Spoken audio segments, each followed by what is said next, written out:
Assalamualaikum warahmatullahi wabarakatuh. Okey, saya Al-Fayim daripada Grab JB. Alright, selamat petang-petang Ini saya nak buat khusus penerangan berkenaan declaration ni khusus untuk kenderaan yang melibatkan Puspakom. Alright, okey, dengar betul-betul. Soalan pertama yang sering ditanya oleh driver adalah kereta tahun berapa yang kena buat Puspakom? Alright. Kereta yang berusia 3 tahun dan ke atas. Okey. Kereta yang baru beli sehingga dia berusia 2 tahun lebih, sebelum masuk 3 tahun tak perlu Puspakom.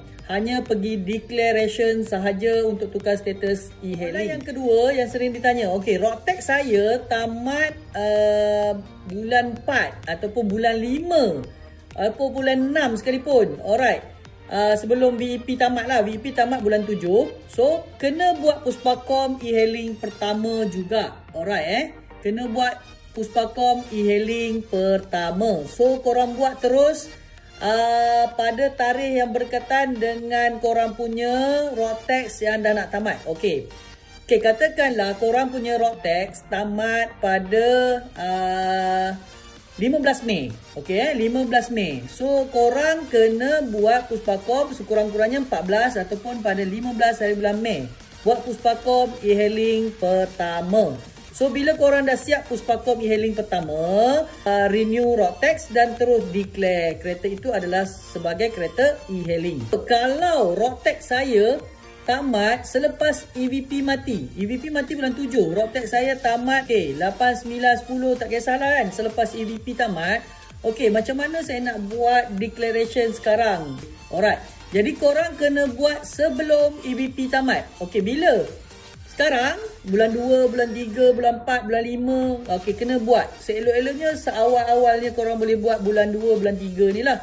So bila korang buat, korang kena buat Puspakom e-hailing pertama juga. Alright So kat sini yang akan clash. Okay, bila korang buat e-hailing pertama pada bulan 3, korang akan dapat Puspakom tu tamat bulan 3 tahun 2026. So kat sini korang bila tamat road tax bulan 8 nanti, korang tak akan dapat 1 tahun punya road tax. Korang akan dapat 6 bulan sahaja. Okey, kalau yang nak tallykan balik untuk dapatkan 1 tahun, korang terpaksa buat lagi sekali Puspakom pada bulan 8. Alright, bulan 8 nanti korang bila dah nak tamat road tax, buat lagi sekali Puspakom untuk semata-mata untuk tallykan balik tarikh tu. Katakan tamat 15 hari bulan 8. So korang buat 14 ataupun 15 hari bulan 8 Puspakom, korang akan dapat setahun balik dan masa tu korang renew insurans dan road tax pun sama akan tally dapat 1 tahun. Alright. Jelas? Okay. Suggestion saya untuk korang buat 2 kali Puspakom. Kali pertama ni korang buat untuk declaration.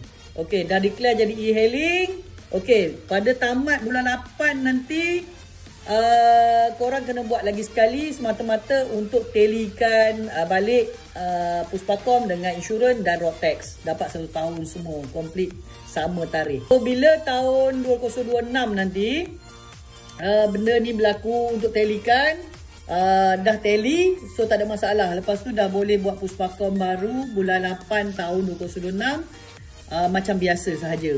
So akan dapat lagi 1 tahun lagi. Alright. Cuma korang akan terbazir kat sini kerana nak declare. Ini adalah kesan-kesan daripada declaration yang dipaksa oleh kerajaan lah. Alright. Kalau tak jelas lagi, ulang lagi video ni. Korang tengok ada 2 kategori. Alright.